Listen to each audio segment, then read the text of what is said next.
This podcast is for informational and entertainment purposes only and should not be considered formal legal advice. Please note that the policies of your company and laws in your country may vary. Also, the views expressed by the host or his guests do not necessarily reflect the views of any other company or entity.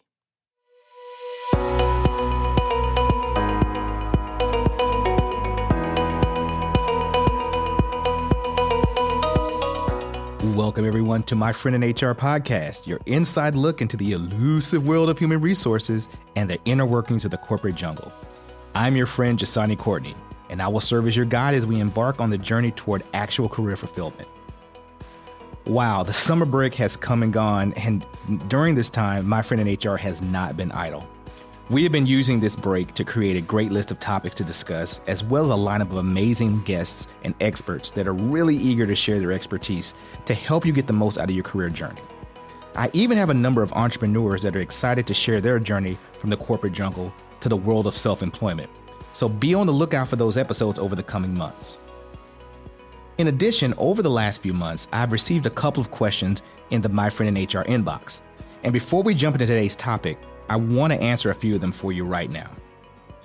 David H. from the UK writes, in listening to your podcast, I have a new appreciation for the differences in employment law between here in the UK versus the States. What advice would you give to someone who works abroad for a US company? Well, David, the first thing I would say is be ready for a bit of a culture clash. This applies for anyone that works for a company whose headquarters resides out of their home country. One of the biggest differences that I've noticed is the difference in communication styles. Now, keep in mind that this is based on my own experience and opinion. However, when it comes to communication, I personally believe that Brits tend to be much more direct and to the point, while their American counterparts tend to engage in a little bit more small talk and water cooler chatter. Now, this doesn't mean that there isn't common ground for small talk, but this type of chatter definitely varies between the two. Another big difference that I've noticed is the expectations in working hours. Again, in my humble opinion, I believe that Americans tend to be massive workaholics, while folks in the UK definitely have a better sense of work-life balance. Vacation is another area where things tend to be a bit different. In the UK, it's pretty normal for employees to have at least a month's worth of vacation.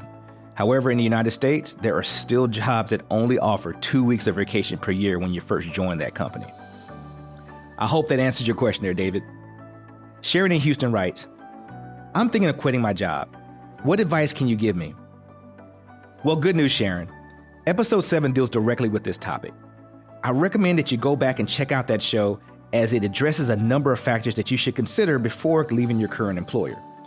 But to give you a few things, I would really need to get to know a little bit more about the situation that has you contemplating leaving your job. I mean, do you feel like this is a toxic environment, or is it a situation where you feel like you've been passed over for a promotion? Regardless of what your reasoning may be, my first piece of advice is to never react off of emotion.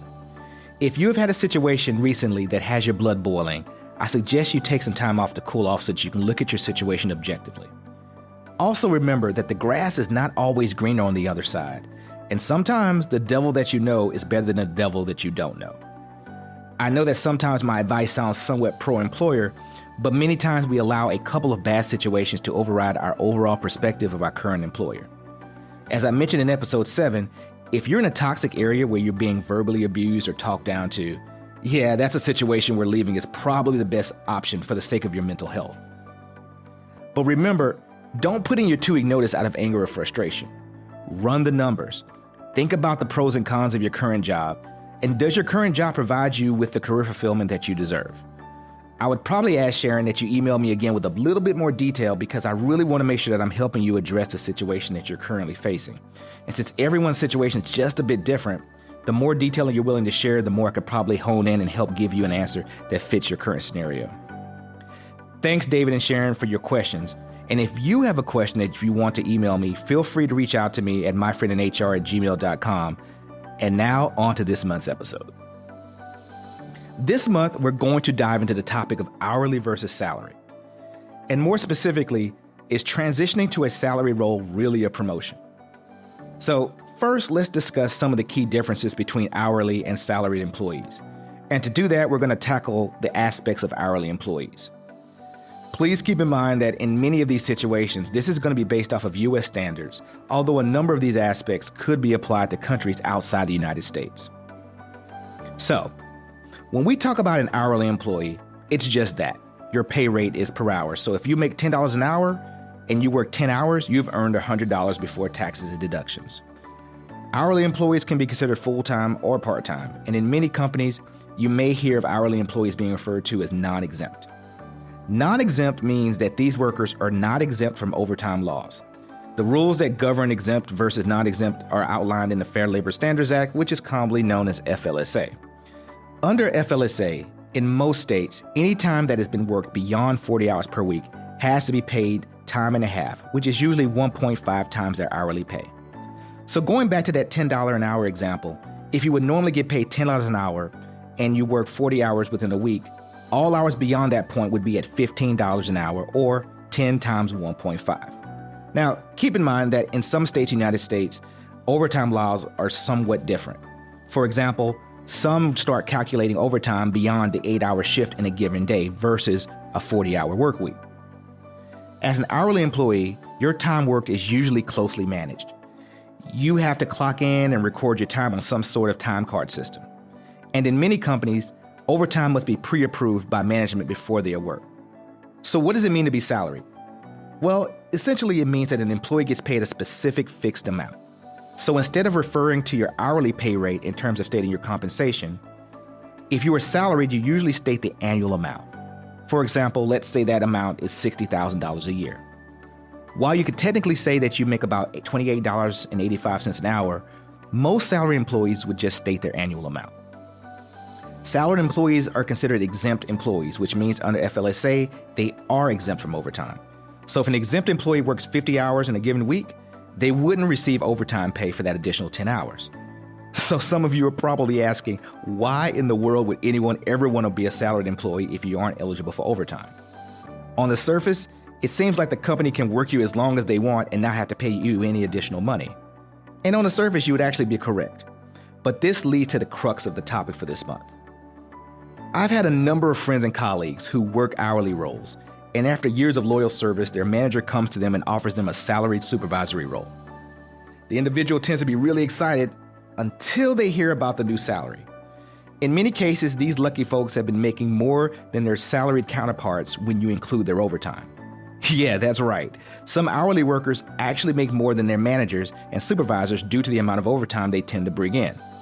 In a number of plants and manufacturing facilities, it's not uncommon for a number of hourly workers to bring home 6 figures when you add in their overtime. Let me give you an example. So let's say that a supervisor makes $70,000 a year. If that's his or her salary, then that's it. If they work longer hours, they still bring home $70,000. However, let's say one of their employees makes $25 an hour. That means when an employee works overtime, they would typically receive about $37.50 an hour. And let's assume that that employee works about 10 hours of overtime per week, and after all is said and done, that employee will end up making about $1,500 more than their boss. So again, why in the world would anyone want to be salaried versus hourly? It almost seems that this is more of a prank than a promotion. However, I implore folks, take a bit of a deeper dive before making a rash decision. First, remember that as an hourly employee, yes, if you work those extra hours, you will earn more overtime. But remember that the company is not just giving you this money out of the kindness of their heart. You have to put in those hours to make that extra money. The more hours you put in at work, the less time you have for other commitments such as family and personal activities. So depending on where you are in your life, working ungodly hours for overtime might be totally worth it. However, if you're married and you have children involved in a number of activities, sometimes the trade-off may not be worth it. I remember one of my mentors telling me that he has never known anyone to get to the end of their days on earth and regretted not working more overtime. Another benefit of being a salaried employee is having a consistent paycheck. You always know what your paycheck is going to look like as there's no overtime to calculate. In many cases, salaried employees tend to be in managerial or supervisory positions, and sometimes that comes with additional perks such as more vacation or eligibility for bonuses and such. So to determine the true value of this new role, you need to take all of that into account, not just your basic paycheck. Another benefit of being a salaried employee is that although sometimes your days may be longer, the same applies if your days are a bit shorter. So let's say that you have a doctor's appointment at 8 a.m. and you don't show up to the office until 10 a.m. Guess what? Your salary is still the same. There's no docking of pay, there's no hours to make up. You will still get the exact same salary. Along those same lines, let's say that your child has a piano recital at 4 p.m. and you need to leave a little bit early just to make sure you arrive on time to get that front row seat to enjoy your prodigy shining moment. Again, there's no docking of pay and your salary is still the same. The other thing to keep in mind is that if you want to move up the corporate ladder, typically at some point you will need to transition to a salaried pay structure, as most managerial positions are salaried. Another thing to keep in mind is that overtime is never guaranteed. While your company may have a tradition of always offering overtime, things could change. Production may drop, the industry may take a turn. Any number of situations could arise that would cause the company to look at reducing expenses, and typically at the top of that list to reduce is overtime. So in terms of pay, when trying to decide between hourly and salary, it really comes down to a single question. How long do you want to work each week to make a certain level of income? In the example that I've used, I've shown that an hourly employee can make more than their supervisor. But remember, in that example, that employee had to work an additional 10 hours per week every week throughout the year, which was a total of 520 hours, in addition to the 2,080 hours a full-time employee puts in. In a previous episode, I talked about the value of opportunity cost. And in case you've forgotten, or you hadn't listened to that episode, and I don't know why you wouldn't have, opportunity cost is the foregone benefit that would have been obtained from making one choice versus another. So yes, you would have made another $19,500 per year based on that given example, but you would have given up the opportunity to going to your daughter's volleyball game or spending time with your partner. Everyone's situation is different, and you have to decide what is of greatest value to you at this stage of your career. However, when deciding whether or not to accept that salary position, do not do like most individuals and only look at the lost overtime. For me, at this stage in my career, spending time with my daughter and enjoying a glass of wine on the patio with my wife is worth more than time and a half. Now, to be honest with you, if you would have asked 25-year-old Jasani that same question, I would have looked at you crazy and told you it was all about the Benjamins. Now, keep in mind, when I was 25, it was the early 2000s, so yeah, what I just said would not have sounded so corny. Joking aside, definitely consider all of the different perks that you would receive as a salaried employee before making your final choice. The honest truth is that most people won't give it this level of thought. Most individuals will look at the fact that they're losing overtime and just walk away from what could be the beginning of a major positive turning point in their career. Once more, going back to the example I gave, the hourly employee in question only made $1,500 more than their supervisor, and that is after all of that extra overtime they worked. While your specific situation may have a larger gap, remember that hourly pay is not fixed. Overtime pay can be cut, and if things get bad enough, even your straight time could be reduced. If you only consider the straight time of the annual pay in the example I used, that individual only made $52,000 a year, while their salaried supervisor made $70,000. Again, look at what you're being offered in its totality. I would also recommend talking to a friend or colleague who is currently on salary. Get their input. Some of their insights might give you more information to make an informed decision. After all, that's what my friend in HR is here to do. Give you information and arm you with the data to take control of your career in order for you to achieve your version of career fulfillment. Well, that's going to be all for this month. And I hope I've given you a few things to think about when trying to decide between an hourly and salaried position. In some cases, it'll come straight down to math and the economics of the opportunities. In other cases, it'll come down to where you are in life, and do you value more about the flexibility of your career and schedule, or the ability to make almost unlimited pay by working additional overtime? Remember, as long as you do what's best for you at this stage of your career, there isn't necessarily a wrong answer. If you want to ask me more questions, you can always send your questions to myfriendinhr@gmail.com. You can also follow me on Instagram under myfriendin_HR or on LinkedIn under Jasani Courtney. And remember, guys, that your job is meant to support your life.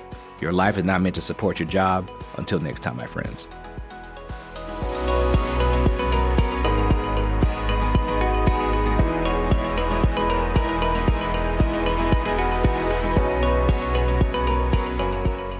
This podcast is for informational and entertainment purposes only and should not be considered formal legal advice. Please note that the policies of your company and laws in your country may vary. Also, the views expressed by the host or his guests do not necessarily reflect the views of any other company or entity.